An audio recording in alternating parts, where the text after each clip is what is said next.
എല്ലാവർക്കും നമസ്കാരം. ഇന്ന് നമ്മൾ വന്നിരിക്കുന്നത് ഇപ്പോൾ ട്രെൻഡിങ് ആയിട്ടുള്ളൊരു കേക്കിൻ്റെ റെസിപ്പിയായിട്ടാണ്. നമ്മളിന്ന് ചെയ്യുന്നത് തോന്നൽ കേക്കാണ്. അഹാന കൃഷ്ണയുടെ തോന്നൽ എന്ന് പറഞ്ഞൊരു ആൽബം എല്ലാവരും കണ്ടിട്ടുണ്ടാവും. അപ്പോൾ അതിലെ കേക്ക് ആണ് നമ്മളിന്ന് റീക്രിയേറ്റ് ചെയ്തെടുക്കാൻ പോകുന്നത്. നല്ല മെലഡിയസ് ആയിട്ടുള്ളൊരു സോങ്ങാണ്, എത്ര കേട്ടാലും മതിയാവില്ല. അപ്പോൾ ആ കേക്ക് കണ്ടപ്പോൾ തന്നെ അതുപോലെ ഉണ്ടാക്കണം എന്ന് ആർക്കായാലും ഒന്ന് തോന്നും. അപ്പോൾ അതാണ് ആ കേക്കിൻ്റെ ഒരു പ്രത്യേകത. അപ്പോൾ എൻ്റേതായ രീതിയിലാണ് ഞാനിവിടെ ചോക്ലേറ്റ് കേക്ക് ചെയ്തിരിക്കുന്നതും ഡെക്കറേഷൻ നമ്മൾ അതേ രീതിയിലാണ് എടുത്തിരിക്കുന്നത്. നമ്മൾ ഈ കേക്ക് ഉണ്ടാക്കുന്നതിനൊരു പ്രത്യേക പാനാണ് വേണ്ടത്. ഇതൊരു ബണ്ട് പാനാണ്, അതായത് സ്വേൾ ആയിട്ടുള്ളൊരു ബണ്ട് കേക്കിൻ്റെ പാനാണ് വേണ്ടത്. ഇത് ഓൺലൈനായിട്ട് വാങ്ങിക്കാൻ കിട്ടും. ഈ പാൻ ആമസോണിൽ അവൈലബിൾ ആണ്. ലിങ്ക് ഞാൻ ഡിസ്ക്രിപ്ഷൻ ബോക്സിൽ കൊടുക്കാം. ഞാൻ ഇവിടുത്തെ ഒരു സൈറ്റിൽ നിന്നാണ് ഇത് വാങ്ങിച്ചിട്ടുള്ളത്. അപ്പോൾ ഇതിൻ്റെ ഡയമീറ്റർ എന്ന് പറയുന്നത് 9 ഇഞ്ച് ഡയമീറ്ററും അതുപോലെ തന്നെ ഹൈറ്റ് എന്ന് പറയുന്നത് 3 ഇഞ്ചുമാണ്. കുറച്ച് അത്യാവശ്യം വലിയൊരു കേക്കായിരിക്കും. അപ്പോൾ ആദ്യം തന്നെ നമുക്കിതൊന്ന് ഗ്രീസ് ചെയ്തെടുക്കണം. ഓയിൽ സ്പ്രേ ഉണ്ടെങ്കിൽ വളരെ നല്ലതാണ്. ഇനി അതില്ലാന്നുണ്ടെങ്കിൽ റൂം ടെമ്പറേച്ചറിലുള്ള ബട്ടർ നമ്മളിതുപോലെ ഒരു ബ്രഷ് വെച്ചിട്ട് അതിൻ്റെ എല്ലാ ഭാഗത്തേക്കും നന്നായിട്ട് ഒന്ന് സ്പ്രെഡ് ചെയ്ത് കൊടുക്കണം. എങ്കിൽ മാത്രമേ ഇത് നന്നായിട്ട് ഇളകി വരത്തുള്ളൂ. ഫസ്റ്റ് ടൈം യൂസൊക്കെ ആണെങ്കിൽ തീർച്ചയായിട്ടും ഇങ്ങനെ ചെയ്താൽ മാത്രമേ അത് ഇളകി വരുള്ളൂ. ഇതൊരു നോൺ സ്റ്റിക്ക് ആയിട്ടുള്ള പാനാണ്, അതുകൊണ്ട് അധികം ബുദ്ധിമുട്ട് ഉണ്ടായിരുന്നില്ല. പിന്നെ ഇതിലേക്ക് നമ്മൾ ഒരു 2 സ്പൂണ് പൊടി എടുത്തതിന് ശേഷം ഇതുപോലെ ഒന്ന് ഡസ്റ്റ് ചെയ്ത് കൊടുക്കുക. എല്ലാ ഭാഗത്തേക്കും നന്നായിട്ട് ഡസ്റ്റ് ചെയ്തതിന് ശേഷം എക്സസ് ആയിട്ടുള്ള പൊടി ഒന്ന് തട്ടിക്കളയാം. ഈ സ്റ്റെപ്പ് വളരെ ഇമ്പോർട്ടൻ്റ് ആണ്. അല്ലാതെ നമ്മൾ വെറും ഓയിൽ തൂത്തിട്ട് ഇത് ബേക്ക് ചെയ്യുകയാണെന്നുണ്ടെങ്കിൽ കേക്ക് ഇളകി വരാനുള്ള സാധ്യത വളരെ കുറവാണ്.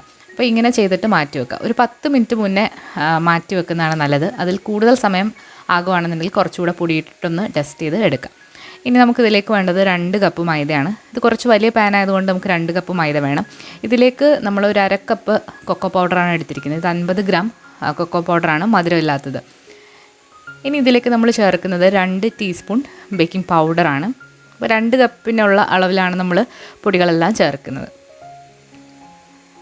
ഇതിലേക്ക് നമ്മളൊരു 1/2 ടീസ്പൂൺ ബേക്കിംഗ് സോഡ കൂടി ചേർക്കുന്നുണ്ട്.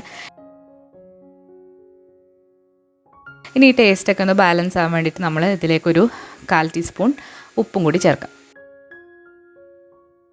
ഇതെല്ലാം കൂടാതെ ഇനി നമ്മൾ ഈ കേക്കിനൊരു എക്സ്ട്രാ സോഫ്റ്റ്നെസ്സും ടേസ്റ്റും കിട്ടാൻ വേണ്ടിയിട്ട് ഒരു 1/4 കപ്പ് പാൽപ്പൊടിയാണ് ചേർക്കുന്നത്. പാൽപ്പൊടി നിങ്ങളുടെ കയ്യിലുണ്ടെങ്കിൽ മാത്രം ചേർത്താൽ മതി, കമ്പൽസറി ഒന്നുമല്ല. പാൽപ്പൊടിക്ക് പകരം വേറെ ഒന്നും വെച്ചിട്ട് റീപ്ലേസ് ചെയ്യേണ്ട ആവശ്യമില്ല. പാൽപ്പൊടി ഉണ്ടെങ്കിൽ ചേർക്കാം.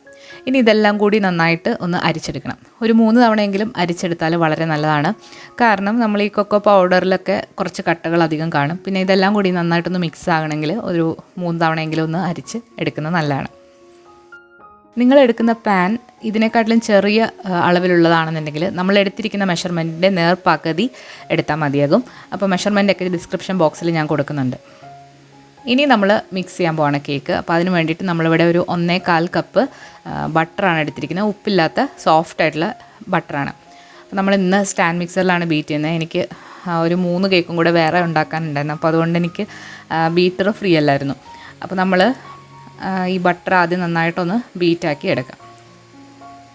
ബട്ടറിൻ്റെ മഞ്ഞ നിറം മാറിയൊരു പെയിൽ യെല്ലോ കളർ ആകുമ്പോഴത്തേക്ക് നമുക്കിതിലേക്ക് പൊടിച്ച പഞ്ചസാര കുറേശ്ശെയായിട്ട് ചേർത്ത് കൊടുത്തിട്ട് നന്നായിട്ട് ബീറ്റ് ചെയ്തെടുക്കണം. 2 കപ്പ് പഞ്ചസാര വേണം നമ്മൾ ഇതിൽ മധുരം കിട്ടാനായിട്ട്. പഞ്ചസാര നന്നായിട്ട് പൊടിച്ചിട്ട് തന്നെ ചേർക്കുകയാണെന്നുണ്ടെങ്കിൽ വളരെ നന്നായിട്ടിത് മിക്സായി കിട്ടും.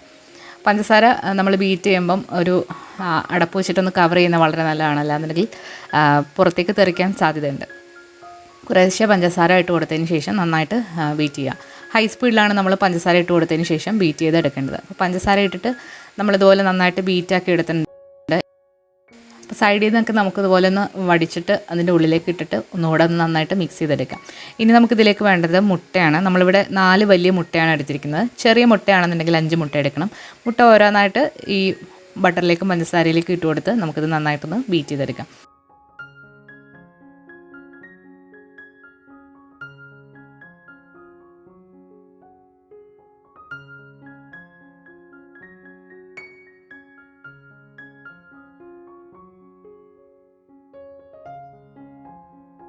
അപ്പോൾ ബട്ടറും പഞ്ചസാരയും മുട്ടയും എല്ലാം കൂടെ നന്നായിട്ട് ബീറ്റായി വന്നിട്ടുണ്ട്. നമ്മൾ ഒരു 2 ടീസ്പൂൺ വാനില എസൻസ് കൂടി ചേർത്ത് കൊടുത്തിട്ടുണ്ടായിരുന്നു. ഇനി നമ്മളിതിലേക്ക് നേരത്തെ മിക്സ് ചെയ്ത് വെച്ചിരിക്കുന്ന പൊടി കുറേശ്ശായിട്ട് ഇതിലേക്കിട്ട് ബീറ്റ് ചെയ്യാം. ലോ സ്പീഡിലാണ് നമ്മൾ പൊടി ഇടുമ്പോൾ ബീറ്റ് ചെയ്തെടുക്കേണ്ടത്. നമ്മളിവിടെ യൂസ് ചെയ്തിരിക്കുന്ന ബ്ലേഡ് എന്ന് പറയുന്നത് കെ ബ്ലേഡാണ്.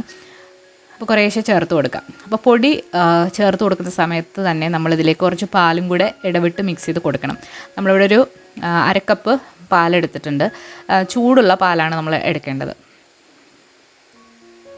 അപ്പോൾ ചൂട് പാലും ഈ പൊടിയും കൂടി ഇട്ട് ഇടവിട്ട് മിക്സ് ചെയ്ത് നമുക്കെടുക്കാം.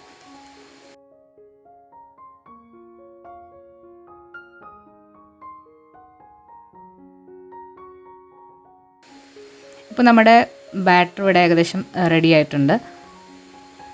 നമുക്കിനി ഇത് ടിന്നിലേക്ക് മാറ്റാം.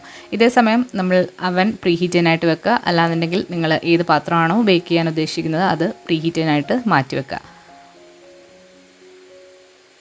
ഇനി നമ്മൾ നേരത്തെ ടെസ്റ്റ് ചെയ്ത് വെച്ചിരിക്കുന്ന പാനിലേക്ക് നമ്മൾ തയ്യാറാക്കി വെച്ചിരിക്കുന്ന ബാറ്റർ സ്പ്രെഡ് ചെയ്ത് കൊടുക്കാം.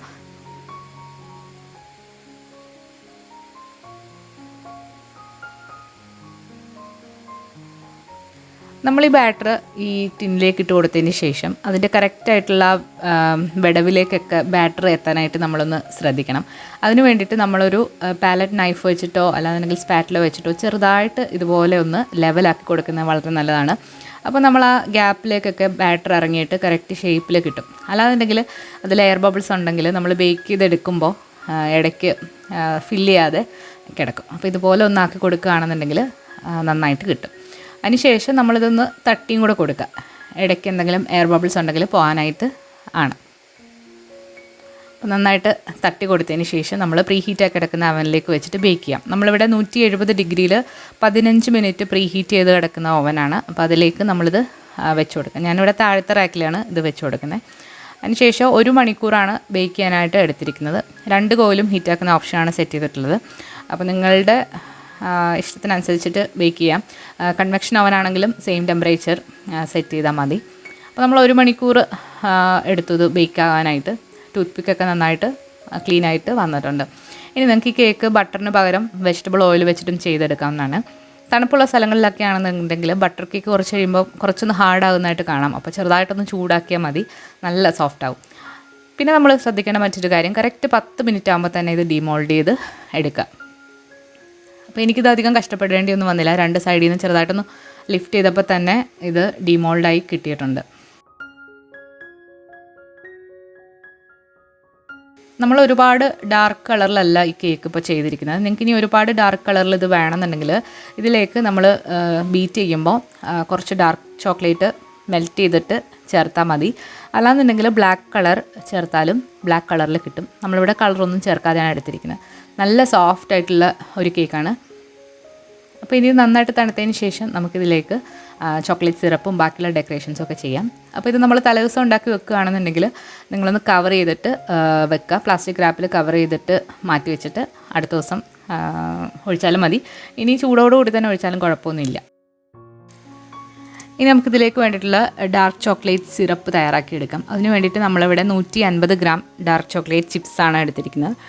ഡാർക്ക് ചോക്ലേറ്റോ അല്ലാന്നുണ്ടെങ്കിൽ മിൽക്ക് ചോക്ലേറ്റോ ഏത് വേണമെങ്കിലും എടുക്കാം. അതിനങ്ങനെ നിർബന്ധമൊന്നുമില്ല. അപ്പം നമ്മളിവിടെ കുറച്ച് ലൈറ്റായിട്ട് കേക്ക് ചെയ്തിരിക്കുന്നതുകൊണ്ട് നമ്മളിവിടെ ഡാർക്ക് ചോക്ലേറ്റ് വെച്ചിട്ടാണ് സിറപ്പ് ഉണ്ടാക്കുന്നത്. നിങ്ങൾക്ക് തിരിച്ചും ചെയ്യാം. ഡാർക്കായിട്ട് കേക്ക് ഉണ്ടാക്കിയിട്ട് വൈറ്റ്, അതായത് മിൽക്ക് ചോക്ലേറ്റ് വെച്ചിട്ടുള്ള സിറപ്പും ഉണ്ടാക്കാം. ഇത് ഞാനൊരു 2 മിനിറ്റ് മൈക്രോവേവിൽ ഹൈ പവറിൽ ഒന്ന് ചൂടാക്കി എടുത്തിട്ടുണ്ട്. നിങ്ങൾക്ക് ഡബിൾ ബോയിൽ മെത്തേഡിൽ ഇത് ഉരുക്കിയെടുക്കാവുന്നതാണ്. നന്നായിട്ട് മെൽറ്റായി വന്നിട്ടുണ്ട്. അപ്പോൾ ഒന്ന് മിക്സ് ചെയ്ത് കൊടുത്തിട്ട് ഇതിലേക്ക് ആവശ്യാനുസരണം ക്രീം ഒഴിച്ചു കൊടുക്കാം. ഹെവി ക്രീം അല്ലാന്നുണ്ടെങ്കിൽ ഫ്രഷ് ക്രീം, വിപ്പിംഗ് ക്രീം ഏത് വേണമെങ്കിലും നിങ്ങൾക്ക് ഇതിലേക്ക് എടുക്കാവുന്നതാണ്. നമ്മളിതൊരു പോറിങ് കൺസിസ്റ്റൻസിയിലാണ് വേണ്ടത്. അപ്പോൾ അതനുസരിച്ചിട്ട് നമ്മൾ ആവശ്യാനുസരണം ക്രീം ഒഴിച്ചു കൊടുക്കുക. കുറച്ച് ലൂസായിട്ടുള്ളൊരു ഗനാഷാണിത്. അപ്പോൾ അതുകൊണ്ട് കുറച്ച് ക്രീം വേണം. 1 ടീസ്പൂണോളം ബട്ടറും കൂടെ ഇട്ട് കൊടുത്താൽ നല്ലൊരു ഗ്ലേസിങ് എഫക്റ്റ് നമ്മുടെ ഡ്രിപ്പിംഗ് ഗനാഷിന് കിട്ടും. നന്നായിട്ട് മിക്സാക്കി എടുക്കാം. ഞാനിവിടെ മൊത്തത്തിൽ 4 ടേബിൾ സ്പൂൺ ക്രീമാണ് ചേർത്തിരിക്കുന്നത്. അപ്പോൾ ഇതുപോലൊരു കൺസിസ്റ്റൻസിയിൽ വന്നിട്ടുണ്ട്. അപ്പോൾ ഇനി നമുക്ക് ഇതിൻ്റെ മുകളിലൊക്കെ ഒഴിക്കാനായിട്ട് ഒരു ചെറിയൊരു ജാറിൽ നമ്മൾ ഒഴിച്ചിട്ട് നമ്മളിതുപോലെ ഓരോ വിടവിലേക്കും ഇതൊഴിച്ചു കൊടുക്കുകയാണ്. നമുക്ക് പൈപ്പിംഗ് ബാഗിലാക്കിയിട്ടും ഒഴിക്കാവുന്നതാണ്. ഇനി നമ്മളിതിലേക്ക് ഇഷ്ടമുള്ള ബെറീസൊക്കെ വെച്ചിട്ട് ഡെക്കറേറ്റ് ചെയ്യാം. അപ്പോൾ നമ്മൾ ആ വീഡിയോയിൽ കാണുന്നത് സ്ട്രോബെറിയും അതുപോലെ തന്നെ ലവലോലിക്കയാണെന്ന് തോന്നുന്നു. അപ്പോൾ ഇതിൽ നമ്മൾ ചെയ്തിരിക്കുന്നത് സ്ട്രോബെറിയും അതുപോലെ തന്നെ ഇവിടെ കിട്ടുന്ന ലിങ്കൻ ബെറി എന്ന് പറഞ്ഞൊരു ബെറിയും വെച്ചിട്ടാണ്. ഇതിൽ ബ്ലൂബെറി, റാസ്ബെറി ഒക്കെ നിങ്ങളുടെ ലഭ്യതയ്ക്കനുസരിച്ചിട്ട് ഇതിലേക്ക് വെച്ച് കൊടുക്കാവുന്നതാണ്. പിന്നെ നമ്മൾ ഓറഞ്ചിൻ്റെ ലീവ്സാണ് ഇതിൽ ലീവ്സിന് പകരം വെച്ചിരിക്കുന്നത്. പകരം നിങ്ങൾക്ക് മിൻറ്റ് ലീവ്സും വെക്കാവുന്നതാണ്. അപ്പോൾ ഇതൊരു പാർട്ടിക്ക് വേണ്ടിയിട്ട് സ്പെഷ്യലായിട്ട് ഞാൻ ഉണ്ടാക്കിയൊരു കേക്കാണ്. അപ്പോൾ അത് ബോക്സിലാക്കി. അപ്പോൾ നമ്മുടെ ഒരു വ്ളോഗ് വരുന്നുണ്ട്. ഞാൻ ഒരു ദിവസം ഒരു 4 കേക്ക് റെസിപ്പി ചെയ്തു. അപ്പോൾ അതിൻ്റെ ഒരു വിശദമായിട്ടുള്ള വ്ളോഗും അതുപോലെ സെപ്പറേറ്റ് ആയിട്ടുള്ള കേക്ക് വീഡിയോസും ഉടനെ നമ്മൾ അപ്ലോഡ് ചെയ്യുന്നതാണ്. കഴിഞ്ഞ ദിവസം നമ്മൾ അപ്ലോഡ് ചെയ്ത പ്ലം കേക്ക് ഒരുപാട് പേര് ട്രൈ ചെയ്ത് നോക്കി, ഒരുപാട് നല്ല കമൻസൊക്കെ തന്നു. ഒത്തിരി സന്തോഷമുണ്ട്. അപ്പോൾ ഇതുവരെ പ്ലം കേക്ക് വീഡിയോ കണ്ടിട്ടില്ലാത്തവർ അതുകൂടി ഒന്ന് കണ്ടു നോക്കണം. അപ്പോൾ ഈ തോന്നൽ കേക്ക് നിങ്ങൾക്കും ഉണ്ടാക്കാൻ തോന്നുന്നുണ്ടെങ്കിൽ തീർച്ചയായിട്ടും ഒരു തവണയെങ്കിലും ഒന്ന് ട്രൈ ചെയ്ത് നോക്കണം. നല്ല മോയിസ്റ്റ് ആയിട്ടുള്ളൊരു ടേസ്റ്റി ആയിട്ടുള്ളൊരു കേക്കാണ്. അപ്പോൾ എല്ലാവരും ട്രൈ ചെയ്ത് നോക്കുക. പുതിയ റെസിപ്പി വീഡിയോകളുമായിട്ട് നമുക്ക് വീണ്ടും കാണാം. താങ്ക്